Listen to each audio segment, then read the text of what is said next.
Olha, dando sequência, chamo agora, com muito prazer, peço uma salva de palmas para a Bárbara Rubim. Primeiro, eu queria agradecer a oportunidade de estar aqui, participando de mais um painel nesse fórum, com um tema, sem dúvida alguma, tão importante, que é para a gente falar um pouquinho, cada vez mais, sobre os assuntos referentes aí à Lei 14.300, mas tentando diversificar um pouquinho a abordagem que a gente vai trazer para eles à medida em que a gente evolui, né? Acho que a gente pode dizer isso.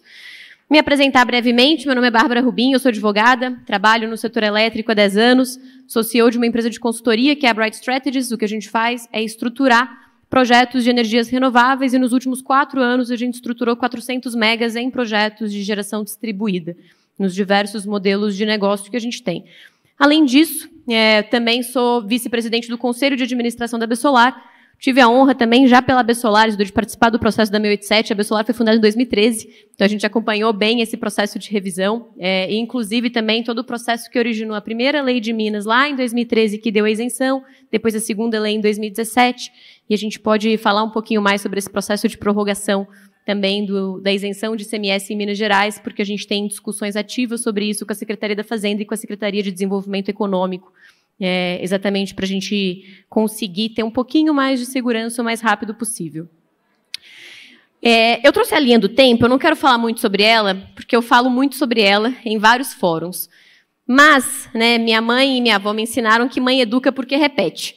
Então, acho que é importante aí a gente ter essa visão, e acho que isso se conecta muito também com a questão que a Zilda colocou aqui para a gente sobre o encontro de contas, que, sem dúvida alguma, é um momento importantíssimo que a gente vai vivenciar no nosso setor ao longo dos próximos 18 meses e para o qual é muito importante que a gente esteja preparado.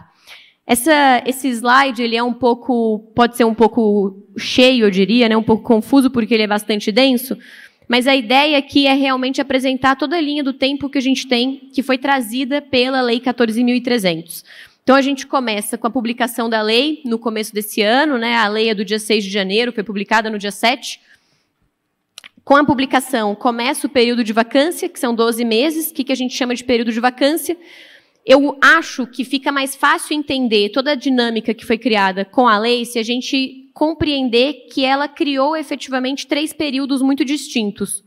Um primeiro período, que é essa tal de período de vacância, em que todo consumidor que protocolar a sua solicitação de acesso, a usina não precisa estar pronta, não precisa estar construída, em até 12 meses da publicação da lei, mantém as regras de compensação atuais. Depois, um período de regras transitórias. O que são as regras transitórias?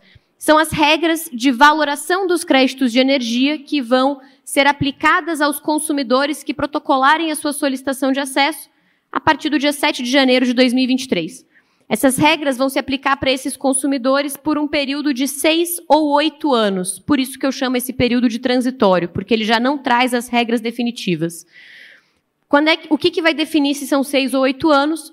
Se você protocolou o seu projeto de lei no primeiro semestre do ano que vem, você tem 8 anos de transição.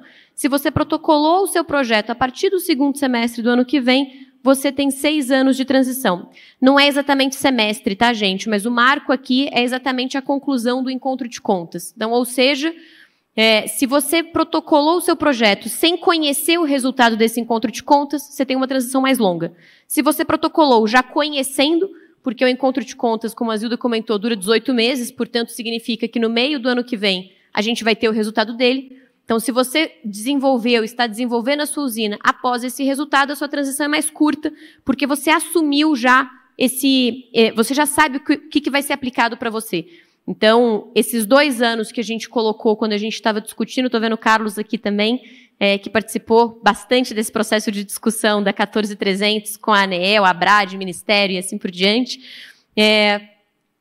Quando a gente colocou esses 2 anos a mais, foi exatamente para ser um bônus, digamos assim, para o consumidor que compra a incerteza, porque ele não sabe o resultado desse encontro de contas ainda. E aí o terceiro período, então, começa ou em 29, para quem tiver 6 anos de transição, ou em 31, para quem tiver 8 anos de transição. Esse é o período que eu estou chamando de regra definitiva, sabendo que na vida nada é definitivo, Mas por que regra definitiva? Porque são as regras, a aplicação das regras que vão se originar, então, desse encontro de contas. Então, essa é, de maneira geral, a linha do tempo que a gente tem. Mas tem um assunto que tem sido pouco comentado, e na minha leitura ele representa uma variável que pode impactar muito os projetos que estão sendo desenvolvidos hoje, neste período, e foi por isso que eu escolhi ele como tema da minha fala aqui para vocês hoje, que é o tema da garantia de fiel cumprimento. Então, só para a gente contextualizar um pouco o que é a garantia de fiel cumprimento, é um dos mecanismos que a gente criou na Lei 14.300 para evitar uma conduta de mercado de especulação, evitar uma conduta de mercado daquele empreendedor que não tem interesse efetivamente em desenvolver usina, pede 500 pareceres de acesso e fica depois leiloando esses pareceres de acesso no mercado. Então, a lei trouxe 2 mecanismos para desestimular essa conduta. O primeiro mecanismo é vedar a transferência de titularidade antes do pedido de vistoria da usina. Então, se o investidor quiser eventualmente comprar um parecer de acesso, e aqui é importante dizer, uma coisa que a lei trouxe que não havia na regulação antes é, de fato, uma proibição de comercialização de parecer. E o segundo mecanismo, então, é tornar mais caro o desenvolvimento de projetos por meio do mecanismo da garantia de fiel cumprimento. Então, as usinas que tiverem até 500 kW não têm que apresentar garantia, isso não muda. A gente vai seguir o mesmo trâmite de hoje. As usinas que tiverem acima de 500 kW e menos de 1 mega têm que apresentar uma garantia de fiel cumprimento equivalente a 2,5% do valor do investimento. Já vamos entender o que pode ser isso.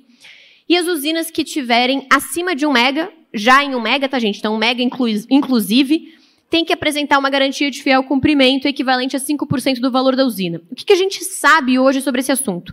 O que a gente sabe é que essa garantia ela tem que ser apresentada no momento em que você protocola a sua solicitação de acesso. A gente sabe que, emitido o seu parecer de acesso, o cliente, o acessante, tem 90 dias para desistir da construção, para comunicar à distribuidora que ele não vai desenvolver o empreendimento e ele levanta a garantia. Se ele não desistir, se ele for fazer efetivamente a usina, no momento em que a usina for ser conectada, ele vai ter a garantia de volta. Mas, se ele desistir depois desses 90 dias, ele vai perder a garantia que foi depositada efetivamente. Mas a gente não sabe uma série de coisas. A gente não sabe o que vai ser usado como base para determinar o valor desse empreendimento. E eu já arrisco dizer, até pela experiência com outras áreas do setor elétrico, não vai ser autodeclarado. Possivelmente, a ANEEL vai estabelecer um valor em reais por quilowatt, com base no padrão da solar fotovoltaica, porque é a fonte predominante na geração distribuída, e isso vai se aplicar para todas as fontes. Então, poderia, inclusive, significar que as fontes que não são solar vão ser beneficiadas nessa atribuição. Né? Por quê? Porque a gente tem aí uma questão de que, obviamente, outras fontes costumam ter um valor de real por quilowatt instalado mais alto do que o da solar fotovoltaica. Então, possivelmente, isso vai ser tabelado pela ANEEL. E uma discussão que a gente teve muito grande quando a gente estava construindo a minuta da 14.300, né, que na época ainda era o PL 5829, era um pedido de que essa garantia fosse dada em favor da ANEEL e não em favor da distribuidora. Isso não entrou na lei porque não houve um consenso para isso nas discussões que a gente teve. A ANEEL até expôs na época que, como é muito pulverizado o mercado de GD, ia ficar muito difícil para ela ser aí a beneficiária dessa garantia. Então, que possivelmente ela preferia que fosse a distribuidora, porque era mais fácil para a distribuidora administrar.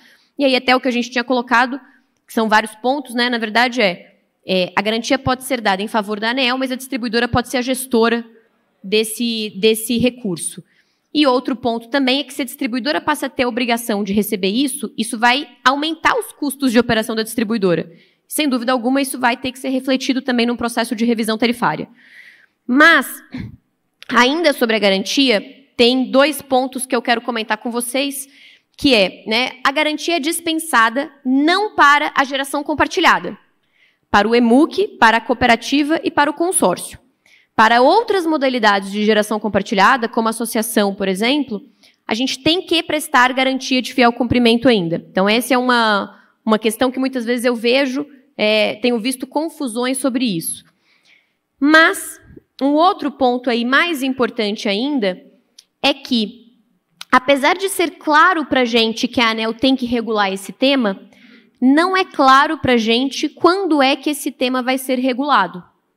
A ANEEL tem 180 dias para regular a lei, mas a própria lei tem uma disposição já trazendo que os projetos que já tenham parecer de acesso válido na data de publicação da lei vão ter 90 dias para assinar o CUSD ou depositar a garantia de forma retroativa.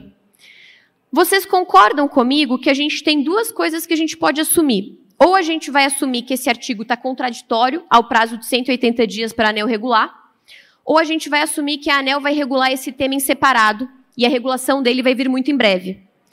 E se a regulação dele vier muito em breve, para vocês que estão aqui acompanhando essa palestra, o ponto importante de vocês comunicarem quando vocês forem vender usinas que tenham acima de 500 kW é deixar o cliente de vocês ciente de que ele pode ser chamado a depositar essa garantia retroativamente. Porque a qualquer momento que a regulação desse tema vier, o consumidor que tiver, então, esse parecer já emitido vai ser chamado ou a confirmar a intenção de desenvolver o projeto por meio da assinatura do contrato de uso do sistema de distribuição, e aí, se ele quiser romper esse contrato depois, ele vai ficar sujeito à multa contratual, ou, efetivamente, ao pagamento dessa garantia. E esse é um tema que não tem sido discutido. A gente precisa lembrar que, em que pese haver uma necessidade das resoluções normativas da ANEEL virem por meio de uma ampla consulta e audiência pública, a consulta pública que originou toda a discussão ao redor da revisão da 482 ainda está aberta. Então, seria possível, com alguma elasticidade jurídica, aproveitar o que já foi feito para dispensar uma nova etapa de consulta pública na regulação desse tema. E a gente simplesmente acordar numa reunião de diretoria de terça-feira, né? Não tão em cima da hora, porque a pauta é publicada na quinta, então a gente consegue saber com alguma antecedência, entrando em pauta a publicação da resolução que vai regular esse tema da garantia de fiel cumprimento. Então, acho que eu queria aproveitar aqui o meu tempo que já está acabando para trazer essa questão. E aí, um outro ponto que eu só quero falar rapidamente para vocês é que acho que todo mundo já se atentou ao fato de que a gente teve na 14300 uma redução da potência máxima para os empreendimentos de solar fotovoltaica, de 5 megas para 3 megas. Mas o que pouca gente se atentou é que essa redução ainda não é válida, né? Assim, ela não está sendo aplicada. A redução dos 5 para 3 megas, ela só passa a ser aplicada depois do período de vacância, portanto, a partir do dia 7 de janeiro de 2023. Então, quem estiver desenvolvendo empreendimentos esse ano, ainda pode desenvolvê-los tranquilamente usando o limite aí de 5 megas. Acho que isso é um pouco do que eu queria trazer para vocês. Eu quero deixar um convite. A gente está com um projeto com a Pieta.tech, que é a Oficina do Conhecimento. São 6 encontros gratuitos que acontecem quinzenalmente aos domingos às 19 horas. O nosso próximo encontro é no dia 20 de março. Tô vendo que você está acompanhando, né? Tô vendo gente aqui balançando a cabeça. A gente está no nosso 5º encontro já, mas a gente tem trazido vários temas que são, de fato, importantes para o que a gente tem passado pelo nosso setor esse ano. Então, fica o convite para vocês se inscreverem. O segundo convite aí é para conhecer a Academia do Setor Elétrico, que é um projeto meu também 100% gratuito, para a gente conseguir aumentar cada vez mais o nível e o conhecimento no nosso setor. A gente tem módulos que vão de setor elétrico a constituição e formação de tarifa de energia, leilões, geração distribuída, mercado livre, até direito para não advogados, porque eu não poderia deixar de falar das flores. Muito obrigada, deixo os meus contatos e agradeço a oportunidade. Parabéns à Bárbara pelo trabalho.